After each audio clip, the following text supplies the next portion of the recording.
नमस्कार, म मोहन सापकोटा।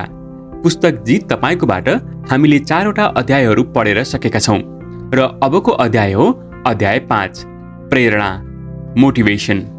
स्वयंलाई र अरूलाई पनि दिनहुँ प्रेरित गर्नु। प्रतीक्षा गर्नेहरूले केवल हतारमा हिँड्नेले छोडेका असल कुराहरू फेला पार्दछन्। Abraham Lincoln. म 2 कुरामा विश्वास राख्छु। 1, धेरैजसो मानिसहरू असल छन्, तिनीहरूले काम पनि राम्रो गर्न सक्छन्। 2, अधिकांश मानिसले आफ्नो जीवन सुधार्न के गर्नुपर्ने हो पहिल्यै थाहा पाइसकेका हुन्छन्, तर प्रश्न कहाँनिर उठ्छ भने तिनीहरूले गर्नुपर्ने काम कुरा किन गरिरहेका हुँदैनन्। यहाँ के को कमी हो भने केवल एउटा प्रकाशको किरण, त्यो हो प्रेरणा। आफूले आफ्नै मद्दत कसरी गर्ने भन्ने बताउने धेरै किताब फेला पर्छन्। ती किताबले के गर्नुपर्ने हो सिकाइरहन्छन्, तर यसबारेमा मेरो अलिक फरक तरिका छ। म सोध्छु, तपाईँले त्यसो किन गर्नुहुन्न? यदि तपाईँले सडकमा मानिसहरूलाई के गर्ने भनेर सोध्नुभयो भने तिनीहरूले सही जवाब दिन्छन्, तर तपाईँले तिनलाई तपाईँले चाहिँ के गरिरहनु भएको छ नि भनेर सोध्नुभयो भने खै केही गरेको छैन भन्ने छन्। यस्तो के को कमीका कारणले भएको होला त? प्रेरणाको। सबैभन्दा शक्तिशाली प्रेरणा हामीले आफैभित्रको विश्वास, बिलिफ सिस्टमबाट पाउँछौँ। यसको अर्थ के हो भने मानिसले कुनै पनि काममा पूरा विश्वास गरेर जिम्मेवारी उठाउनुपर्छ। यही प्रेरणा सबैभन्दा महत्त्वपूर्ण हुन्छ। जब मानिसले आफ्नो व्यवहार र कामको जिम्मेवारी लिन्छन्, तब जिन्दगीप्रति उनीहरूको दृष्टिकोण सही हुन्छ। घर र अफिसमा काम गर्ने योग्यता र क्षमता वृद्धि हुन्छ।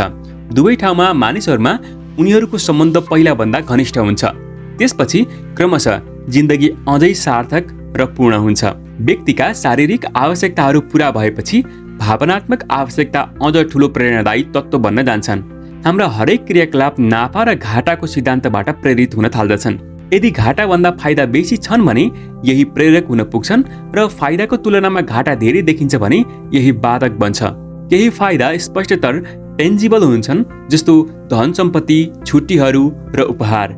केही फाइदा अस्पष्ट इन्टेन्जिबल हुन्छन्, जस्तो प्रशंसा, केही पाउने आशा, जिम्मेवारी, खुसी, आत्मगौरव, विश्वास आदि।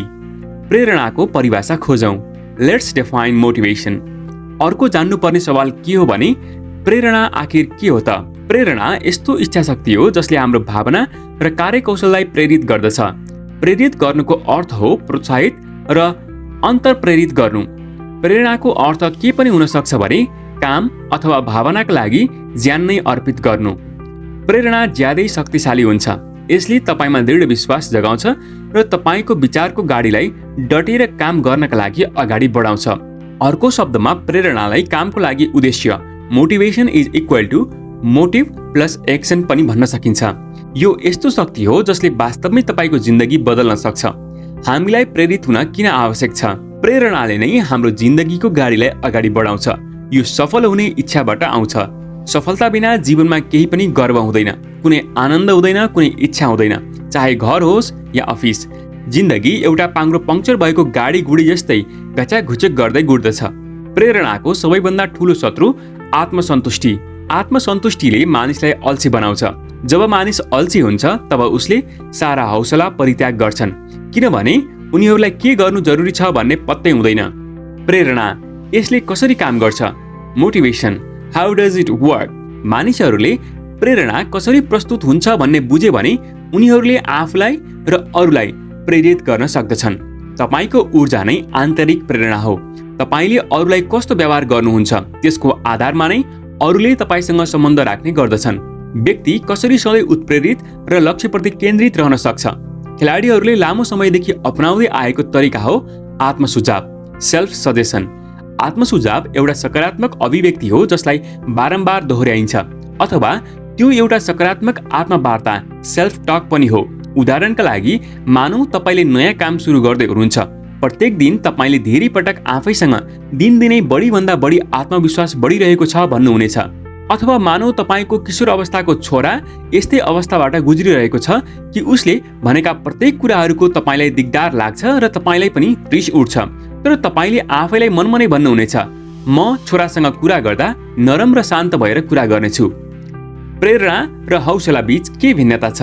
Difference between inspiration and motivation. म प्राय अन्तर्राष्ट्रिय सेमिनारहरूमा सहभागी भइरहेको हुन्छु र मलाई प्राय मानिसहरूले प्रश्न गर्छन्, के म अरूहरूलाई हौसला दिन सक्छु? यसको उत्तर हो सक्दिन। मानिसहरूले आफूले आफैलाई हौसला दिनुपर्दछ। म के मात्र गर्न सक्छु भने मानिसलाई प्रेरणा दिन सक्छु। हौसला विचार हो भने प्रेरणा चाहिँ कार्य हो। जब विचार परिवर्तन हुन्छ त्यसको असर व्यवहारमा देखिन्छ। मानिसहरूलाई प्रेरणात्मक बन्न हौसला दिनुभन्दा अघि उनीहरूको आवश्यकता र चाहना बुझ्नु पर्दछ। सबैभन्दा ठूलो प्रेरणा के हो? पैसा, इमान, आरामदायी जीवनशैली, हामीलाई मन पराउनेहरूको स्वीकृति, यी सबै प्रेरणा जगाउने शक्ति हुन सक्छन्। मानिसहरू पैसाको धेरै कुरा गर्छन्, तर सबैभन्दा धेरै त इमान विश्वासको आधारमा गर्छन्। मानिसहरू विश्वासको लागि ज्यान समेत दिन तयार हुन्छन्। यस्तो घटनाहरू दुनियाँभर दिनदिनै भइरहेका हुन्छन्। जीवनको जिम्मेवारी हामीमै छ भन्ने विश्वास हामीलाई भयो भने हाम्रो व्यवहार, जीवनप्रतिको दृष्टिकोण सकारात्मक दिशातर्फ उन्मुख हुन थाल्दछ। प्रेरणा आगो जस्तै हुन्छ। तपाईले यसमा इन्धन थप्नु भएन भने त्यो निम्न थाल्छ। तपाईको इन्धन भनेको तपाईको आत्मविश्वास हो। जब तपाईको आत्मविश्वासले प्रेरणा पाउन थाल्दछ, त्यो प्रेरणा दीर्घकालीन हुन्छ।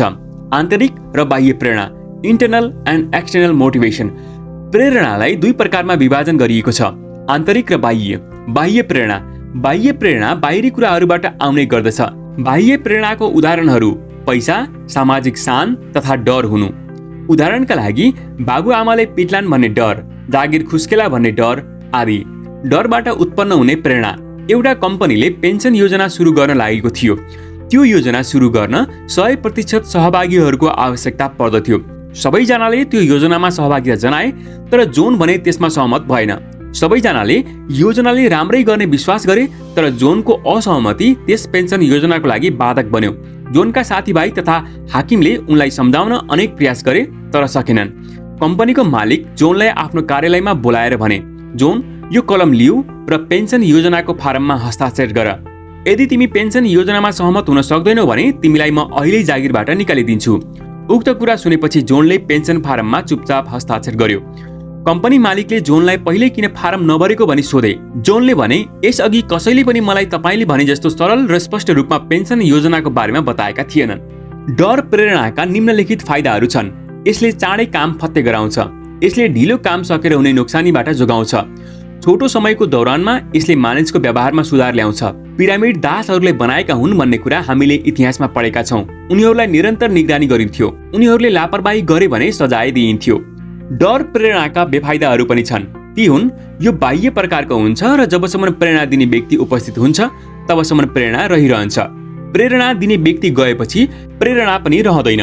यसले तनाव बढाउँछ, कार्यक्षमतामा सीमित गराउँछ, दीर्घकालीन रूपमा कार्यक्षमता खस्कँदै जान्छ, सृजनशीलतालाई नाश गर्छ। जागिर बचाउनका लागि मात्रै काम गर्ने व्यक्तिहरू कम्पनीको लागि खास महत्त्वपूर्ण हुँदैनन्। एउटा ग्राहकले कर्मचारीलाई प्रश्न गर्यो, तपाईले कहिलेदेखि काम सुरु गर्नुभएको हो? उनले उत्तर दिए, जहिलेदेखि उनीहरूले मलाई कामबाट निकाल्ने चेतावनी दिए। प्रोत्साहनले दिने प्रेरणा। बोनस, कमिसन, मान सम्मान लगायतका कुराहरूलाई आन्तरिक प्रेरणाको सहायकका रूपमा लिन सकिन्छ।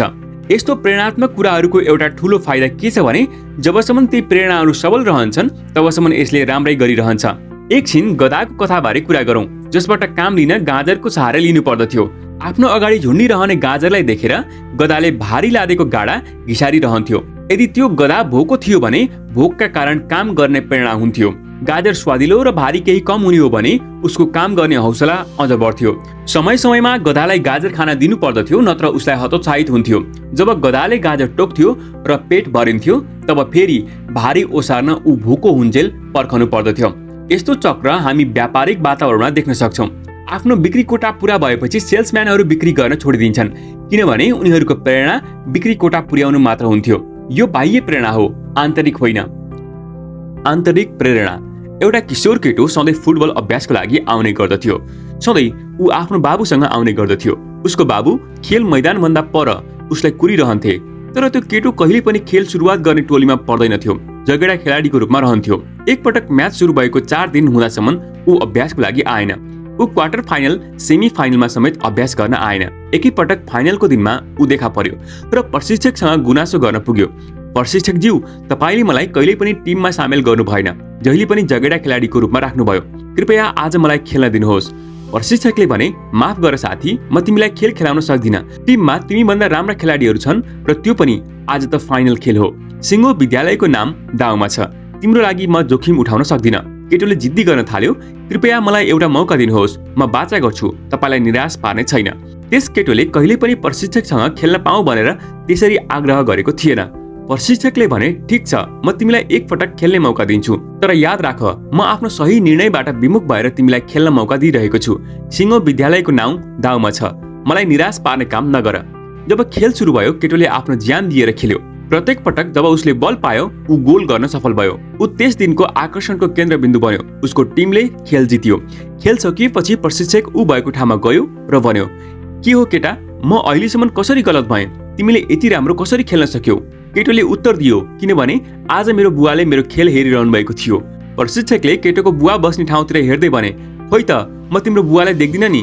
केटोले भन्यो, मैले आजसम्म तपाईँलाई मेरो बुवा अन्ध हुनुहुन्थ्यो भन्ने कुरा बताइन। 4 दिन अघि उहाँ बित्नुभयो। उहाँले मेरो खेल हेर्नुभएको आज पहिलो दिन हो स्वर्गबाट। आन्तरिक प्रेरणा भित्रैबाट आउने गर्दछ, जस्तो कि आत्मगौरव, केही हासिल गरेको भावना, जिम्मेवारी तथा विश्वासहरू। आन्तरिक प्रेरणाले आन्तरिक सन्तुष्टि दिन्छ। यो प्रेरणा सफल हुन वा विजयी हुनभन्दा पनि केही हासिल गर्दा प्राप्त हुने आत्मसन्तुष्टिको भावनाले गर्दा आउने गर्छ। यसले काम फत्ते गर्ने भन्दा पनि केही प्राप्त गरेको सन्तुष्टि दिन्छ।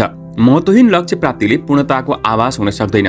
आन्तरिक प्रेरणा दीर्घकालीन हुन्छ, किनभने यो भित्रैबाट आउने गर्छ र यो आत्मप्रेरणामा रूपान्तरित हुन्छ। सफल हुनका लागि प्रेरणाको पहिचान गर्नुपर्छ र यसलाई सबल बनाउँदै लानुपर्छ। आफ्नो लक्ष्यलाई एउटा कागजमा लेख्नुहोस्, त्यसलाई आफ्नो अगाडि राख्नुहोस् र प्रत्येक बिहान र साँझ त्यसलाई याद गर्नुहोस्। आन्तरिक प्रेरणाका 2 महत्त्वपूर्ण प्रकारहरूमा प्रत्येक तत्त्वको पहिचान र त्यसको जिम्मेवारी महसुस गर्नु हो।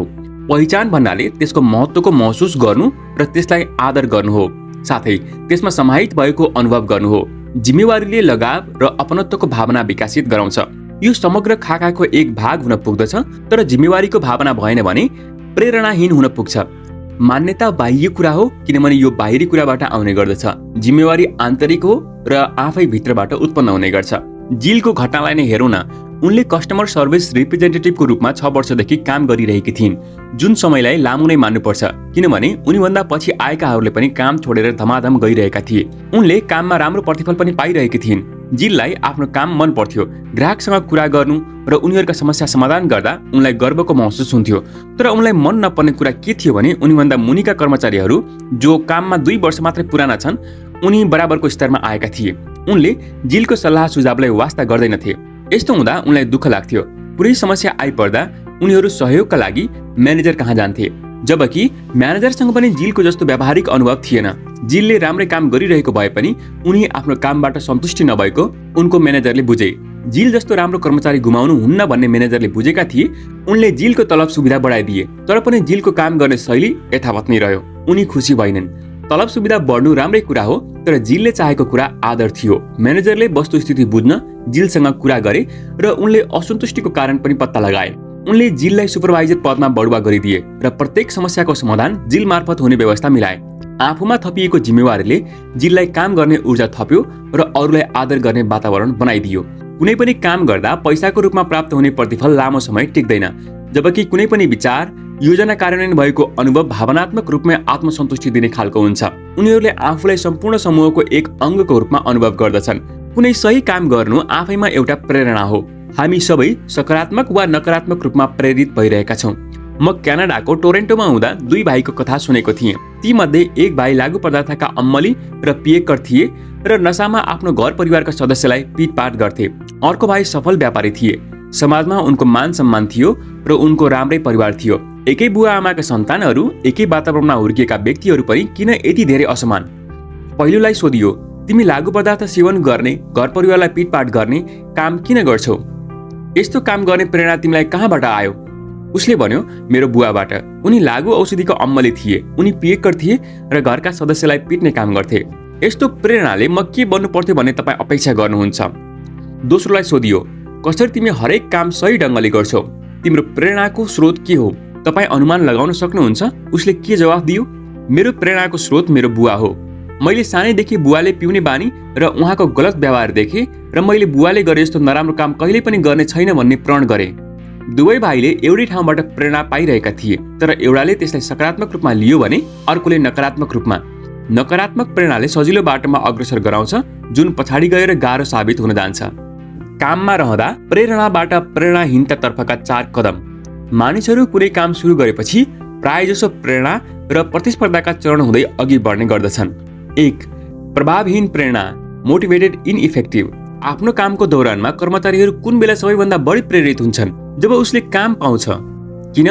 किनभने उसलाई लाग्छ संस्थानले उसलाई कामको अवसर दिएर ठिक निर्णय गरेको छ। ऊ कार्यालयको वातावरणमा नौलो हुन्छ, उसलाई के गर्नुपर्छ भन्ने थाहा हुँदैन र ऊ काम गर्न प्रेरित भइरहेको भए पनि प्रभावकारी बन्न सक्दैन। जागिरको सुरुको यस्तो अवस्थामा कर्मचारीहरूमा उदार सोच हुन्छ, उसलाई सजिलै संस्थाको संस्कृतिमा ढाल्न सकिन्छ। यस्तो बेलामा तालिम तथा कौशल प्रशिक्षण आवश्यक हुन्छ। निम्न स्तरका संस्थानहरूमा तालिम र कौशलको प्रशिक्षण दिने गरिँदैन र यदि तालिम दियो भने पनि निम्न स्तरकै दिएको पाइन्छ। नयाँ कर्मचारीहरूलाई सुपरभाइजरले काम गर्ने ठाउँ देखाइदिन्छ र उसले के गर्नुपर्छ भन्ने मात्रै बताइदिन्छ।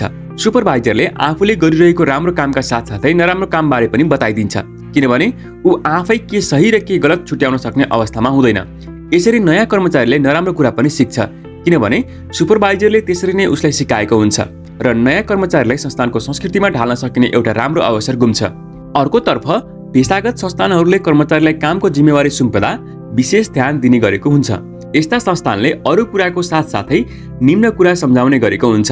संस्थानको योग्यताक्रम, एक अर्काप्रतिको आशा, गर्न हुने र नहुने काम, नियम कानुनहरू, स्वीकार्य हुने र नहुने कुराहरू, साधन स्रोतहरू। जब एक अर्काप्रतिको आशा स्पष्ट हुँदैनन् तब राम्रो कार्यक्षमताको आशा कसरी गर्न सकिन्छ? यदि राम्रोसँग सम्झाइ बुझाइ गरिकन जिम्मेवारी सुम्पने हो भने र तालिम प्रशिक्षणहरू दिने हो भने कार्यालयका धेरै सम्भावित समस्याहरू आउने नै थिएनन्। 2. प्रेरणा र प्रभाव, मोटिभेटेड इफेक्टिभ। यो यस्तो अवस्था हो जति बेला कर्मचारीले के गर्नुपर्छ भन्ने बुझेको हुन्छ र तिनीहरू उत्साहका साथ काम गर्दछन्। उसले आफ्नो काम बुझेको हुन्छ र उसको बुझाइ उसले गर्ने काममा देखिन्छ। 3. प्रभावपूर्ण तर प्रेरणाहीन, डिमोटिभेटेड इफेक्टिभ। केही समयपछि कर्मचारीको प्रेरणा घट्छ र उसले काममा तिगडम गर्न थाल्छ। यो यस्तो अवस्था हो जति बेला कर्मचारीले प्रेरणा पाउन छोड्छ। उसले आफ्नो काम जोगाउनका लागि मात्रै झारा टार्ने शैलीमा काम गर्न थाल्छ, किनभने उसलाई कसैले प्रेरणा दिइरहेको हुँदैन। यस्तो अवस्थामा कर्मचारीको व्यक्तित्व विकासमा व्यवधान उत्पन्न हुन्छ र उसले संस्थानलाई समेत प्रतिकूल असर पार्दछ। मानिसहरूले आफ्नो वृत्ति विकास गर्ने अवसर पाउँदैनन्। संस्थानका धेरैजसो कर्मचारीहरू यसै अवस्थामा पर्दछन्। प्रेरणा प्राप्त कर्मचारीले कार्यकुशलता सिकिसकेको हुन्छ र उसले धूर्तता र तिगडम अपनाउने गर्दछ। तर प्रेरणा नपाएका कर्मचारीहरूले पनि संस्थानलाई नोक्सान हुने काम गर्न थाल्दछन्। उसले कार्यदक्षता झारा टार्ने किसिमको मात्रै हुन्छ। उसले राम्रो काम गर्नेहरूलाई ठट्टामा उडाउन थाल्छ। उसमा नयाँ विचारहरूलाई अस्वीकार गर्ने संस्कृतिको विकास हुन थाल्छ र नकारात्मक धारणा फैलाउन थाल्छ। हाम्रो काम भनेको तिनीहरूलाई प्रेरणा र प्रभावको दोस्रो दर्जामा ल्याउनु हो, जसका लागि उनीहरूलाई तालिम प्रशिक्षण दिनुपर्दछ। कुनै पनि कर्मचारी यस्तो अवस्थामा लामो समयसम्म रहिरहनु ठिक हुँदैन। यस्तो अवस्थामा रहेकाहरू कि त दोस्रो वर्गको प्रेरणा र प्रभावमा पुग्छन् या त चौथो वर्गमा पुग्दछन्। 4. प्रेरणाहीन दुष्प्रभाव, डिमोटिभेटेड इनइफेक्टिभ। यस्तो अवस्थामा रोजगारदाताले कर्मचारीलाई हटाउनु बाहेक अर्को कुनै विकल्प रहँदैन, जुन यस अवस्थामा सही निर्णय नै हुन सक्छ। हामीले बुझ्नुपर्ने महत्त्वपूर्ण कुरा के हो भने रोजगारदाताले पनि कर्मचारीले चाहेकै कुरा चाहेको हुन्छ। उनीहरू व्यापार सप्रियोस्, संस्थाको उन्नति हुँदै जाओस् भन्ने चाहन्छन्। यस कार्यमा कर्मचारीले सहयोग गर्न सके भने उनीहरू महत्त्वपूर्ण मानिन्छन् र संस्थानको साथै आफ्नो सफलता पनि प्राप्त गर्न सक्छन्। प्रेरणाहीन हुनुको कारणहरू। किन मानिसहरू सुरुमा प्रेरणापूर्ण वातावरणबाट प्रेरणाहीन अवस्थामा पुग्दछन्? तिनका केही कारणहरू हुन्: अनुचित आलोचना, नकारात्मक आलोचना, सार्वजनिक अवहेलना, गलत व्यक्तिलाई पुरस्कृत गर्नु जसले सही व्यक्तिलाई आघात पुर्याउँछ र उनीहरू प्रेरित हुन सक्दैनन्, असफलता वा असफलताको डर, सफलता जसले सन्तोष मान्ने अवस्थामा पुर्याउँछ, निर्देशनको कमी, निर्धारण गर्ने कुराको कमी, कमजोर स्वाभिमान, प्राथमिकताको कमी, नकारात्मक आत्मसल्लाह, कार्यालयभित्रको राजनीति, अनुचित व्यवहार, पाखण्ड, न्यून स्तर, निरन्तर परिवर्तन, अधिकार बिनाको जिम्मेवारी। एउटा सन्तुष्ट व्यक्तिलाई प्रेरक व्यक्ति मान्न सकिँदैन। केही मानिसहरू सानातिना कुराहरूमा सन्तुष्ट हुने गर्छन्। यस्तो अवस्थामा सन्तुष्टिले अल्छीपनातर्फ उन्मुख गराउँछ। उत्साहले प्रेरणा उत्पन्न गराउने गर्दछ। जबसम्म पूर्ण प्रतिबद्धता हुँदैन तबसम्म उत्साह पनि उत्पन्न हुँदैन। प्रेरणाको नयाँ तरिकाहरूले तबसम्म काम गर्दैनन् जबसम्म प्रेरणाहीन हुने व्यक्तिहरूलाई हटाइँदैन। धेरैजसो अवस्थामा प्रेरणाहीनताका कारणहरूलाई हटाउन साथ प्रेरणाको ज्वारभाट उम्लन थाल्छ। प्रेरणा दिने कुराहरू। हामी आफूले आफूलाई आत्मप्रेरित गर्न चाहन्छौँ, किनभने मानिसहरू अरूको होइन आफ्नै विश्वास र तर्कको आधारमा काम गर्छन्। त्यो नै दीर्घकालीन प्रेरणा हो। विश्वास नै सबैभन्दा ठूलो प्रेरणा हो भन्ने बुझ्नु पर्दछ। आफूले गर्ने कामको पूर्ण जिम्मेवारी हामीमै छ भन्ने कुरा हामीले बुझ्नु पर्दछ। जब मानिसले जिम्मेवारी बोध गर्न थाल्छ तब उसको सम्बन्ध, सृजनात्मकता, गुण, सामूहिक कार्यक्षमता लगायतका कुराहरूमा सुधार आउन थाल्छ। अरूलाई प्रेरणा दिने उपायहरू: मान्यता दिनु, सम्मान दिनु, कामलाई रुचिपूर्ण बनाउनु, अरूको कुरालाई ध्यानपूर्वक सुन्नु, लक्ष्य निर्धारण गर्ने उत्साह गर्नु, वृत्ति विकासको अवसर प्रदान गर्नु, तालिम प्रशिक्षण उपलब्ध गराउनु, प्रतिस्पर्धी गर्ने वातावरण बनाउनु, सहयोग गर्नु, तर जुन काम व्यक्ति स्वयंले गर्नुपर्छ त्यस्तो काम उसैलाई गर्न लगाउनु। निष्कर्ष: मानिसहरू अरूको होइन, आफ्नै विश्वास र धारणाको आधारमा काम गर्छन्। यो कुरालाई रल्फ वाल्डो इमर्सनको घटनाबाट स्पष्टसँग बुझ्न सकिन्छ। एक पटक रल्फ र उनका छोरालाई बाछोलाई गोठभित्र हुल्न ठुलै कसरत गर्नु पर्यो। जति गर्दा पनि बाछो गोठमा जान मानिरहेकै थिएन। ठेल्ने, धकेल्ने आदि इत्यादि गर्दा दुवै बाबु छोरा थकित भए। त्यसै बेला एकजना सानी केटी त्यतैबाट हिँडिरहेकी रहेछन्। उनले आफ्नो हातको औँला बाछोलाई चुस्न दिइन्। बाछो उनको पछि पछि लागेर सजिलै गोठभित्र आयो।